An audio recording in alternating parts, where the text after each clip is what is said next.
వీక్షకులందరికీ నమస్కారం. మార్చి నెలలో ద్వాదశ రాశుల వారికి ఏ విధమైనటువంటి ఫలితాలు కలగబోతున్నాయో ఈ వీడియో ద్వారా తెలుసుకునేటువంటి ప్రయత్నం చేద్దాం. క్రోధీనామ సంవత్సరంలో చిట్ట చివరి మాసం ఈ మార్చి నెల.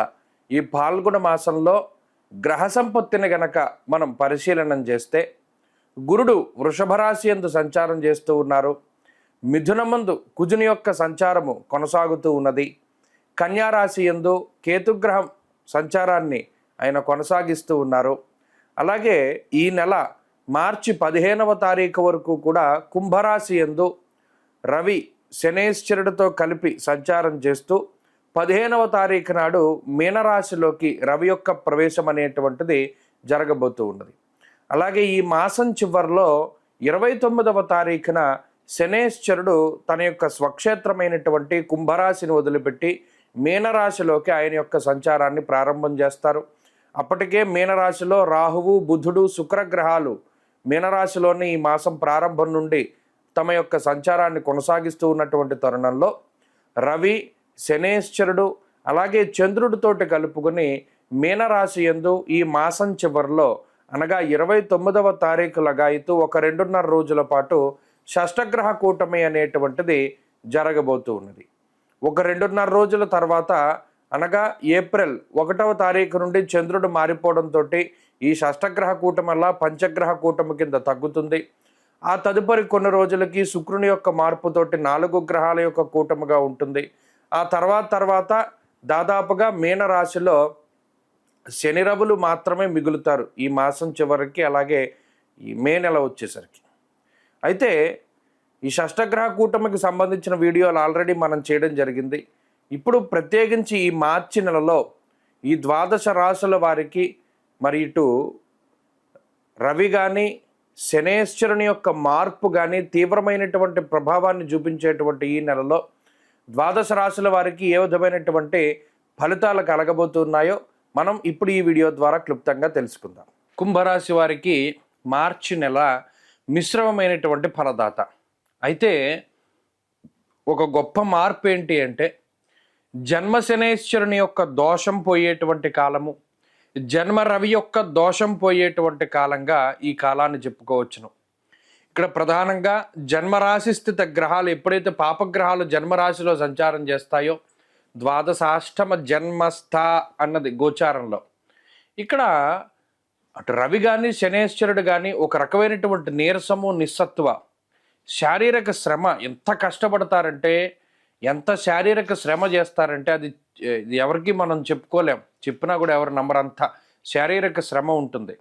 అలాగే మానసిక అలజడికి ప్రత్యేకించి దేహ అర్థి చిత్త సంతాప కాలాతిక్రమ భోజనం అన్నారు. అంటే ఇక్కడ కాలాన్ని అతిక్రమించి భోజనం చేయడానికి అటు ఏమీ లేదు జీవితంలో. గత కొద్ది కాలంగా శారీరక సౌఖ్యము లేదు, సౌకర్యవంతమైన జీవితము లేదు. అలాగేనేమో కాలాన్ని అతిక్రమించి భోజనం చేస్తూ ఎక్కువగా ఎంత శరీరం అలసిపోతుందంటే అంత అలసిపోతూ ఉంటుంది. ఇంత బాధకి జన్మరాశి స్థిత పాపగ్రహాలే. ఇందులో శనేశ్వరుడు కొంత ఏం చేస్తారు, వ్యసనాల జోలికి, జోదము, స్పెక్యులేషన్ ఇటువంటి వాటి జోలికి తీసుకుపోయి ఈజీగా డబ్బు సంపాదించాలనేటువంటి కోరికతోటి ఉన్న డబ్బు కాస్త పోయేటువంటి విధంగా ఆయన ప్రేరేపిస్తూ ఉంటారు. మరి ఇంత కష్టపడి సంపాదించిన డబ్బు తీరా తీసుకెళ్ళి ఎక్కడో పెడితే అది స్ట్రక్ అయిపోవడమో లేదా ఆ డబ్బుని కోల్పోవడమో ఇత్యాది విషయాలు కొంత ఇవన్నీ బాధిస్తూ ఉంటాయి కుంభరాశి వారిని.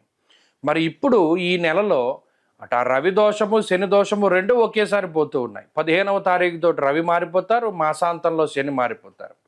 2వ స్థానంలో ఇప్పటికే 3 గ్రహాలు యోగిస్తూ ఉన్నాయి, రాహువు, బుధుడు, శుక్రుడు.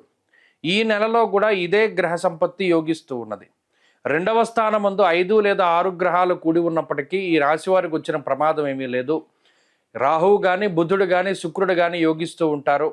ఏలినాటి శని పూర్తి స్థాయిలో అయిపోదు, అయినప్పటికీ కూడా 2 విడతలు అంటే దాదాపుగా 12-1 స్థానాలను అనుభవించేశారు. కాబట్టి చాలా వరకు శనేశ్వరుడు తన యొక్క ప్రతికూలతలను తగ్గించుకుంటారు.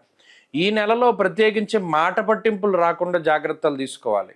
రవి జన్మరాశి దోషం అయినప్పటికీ 2వ స్థానంలో దోషభూయిష్టమైనటువంటి స్థితి కాకపోయినప్పటికీ ఆయన ఏ విధంగా ప్రేరేపిస్తారు అంటే నిష్ఫలం కృషి వాణిజ్యం విత్తరాశిగతేరవవు అన్నారు.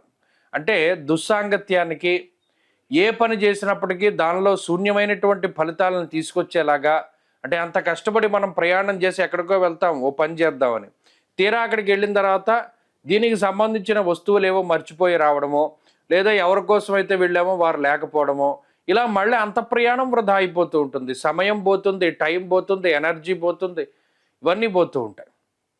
ఇలా నిష్ఫలం కృషి వాణిజ్య, ఎంత కష్టపడ్డా శూన్య ఫలితాన్ని ఇవ్వడానికి ఎక్కువ రవి చూస్తూ ఉంటారు. ఈ యొక్క విషయం పైన, మాట పట్టింపుల విషయం పైన కొంత జాగ్రత్తగా ఉండాలి.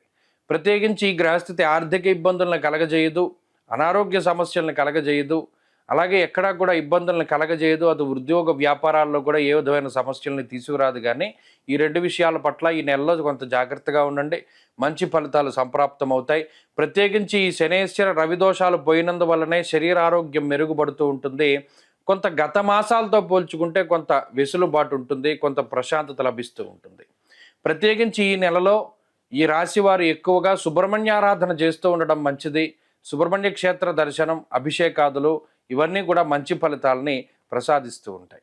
మార్చి నెల 29వ తారీఖు లగాయతు మే 21వ తారీఖు వరకు దాదాపుగా 53 రోజుల పాటు శని రాహువుల యొక్క యుతి మీనరాశి యందు, అందున పర్టికులర్గా పూర్వభాద్ర నక్షత్రం 4వ పాదంలో ఈ 53 రోజుల పాటు శని రాహువుల యొక్క కంజంక్షన్ అనండి, యుతి అనండి, కలయిక అనండి, ఏదైనా సరే ఈ రెండు గ్రహాలతో పాటు, అంటే ఇక్కడ షష్టగ్రహ కూటమి కూడా జరుగుతోంది, కానీ మిగతా గ్రహాల యొక్క కలయిక కన్నా శని రాహువుల యొక్క కలయిక, ఈ శని రాహువులతో పాటుగా రవి కూడా మీనరాశిలో ఉంటూ ఈ 3 గ్రహాల యొక్క కలయిక తీవ్రమైనటువంటి ప్రభావాన్ని చూపించబోతూ ఉన్నది. అయితే ఇది ప్రకృతి పరంగా ఇబ్బంది పెడుతూ ఉంటుంది. ఈ షష్టగ్రహ కూటమి వల్ల ప్రకృతి పరంగా వచ్చేటువంటి విపత్తుల గురించి మనం ఆల్రెడీ ఒక వీడియో చేశాం, అది డిస్క్రిప్షన్లో ఉంది. అయితే ఇప్పుడు చేస్తున్నటువంటి ఈ వీడియో ప్రత్యేకించి ద్వాదశ రాశుల వారికి శని రాహువుల యొక్క యుతి వల్ల వచ్చేటువంటి విపరీతమైనటువంటి ఫలితాలు ఏమిటి, ఇందులో కొంతమంది విపరీతంగా లాభపడేటువంటి సందర్భాలు ఉన్నాయి. ప్రత్యేకించి శని రాహువులు కలిసి యోగిస్తే ఓవర్ నైట్ స్టార్స్ అని చేస్తారు ఆ రెండు గ్రహాలు కూడా. అంటే ఎలా ఉన్నవాడైనా, ఉదాహరణకి చూడండి, ఈ కుంభమేళాలో కొంతమంది అలాగే ఓవర్ నైట్లో స్టార్స్ అయ్యారు. అంతా పీక్లో శని రాహువులు యోగిస్తే స్టార్డమ్ వస్తుంది. అది ఏదైనా సరే, అంటే ఆర్థికంగా ఉపయోగపడుతుంది, లేకపోతే ఇంకోటి అది ప్రయోజనాన్ని పక్కన పెడితే అంత విపరీతంగా యోగిస్తారు. అలాగే శని రాహువులు ఇబ్బంది పెడితే అంతగానో ఇబ్బంది పెట్టేటువంటి పరిస్థితులు ఉన్నాయి.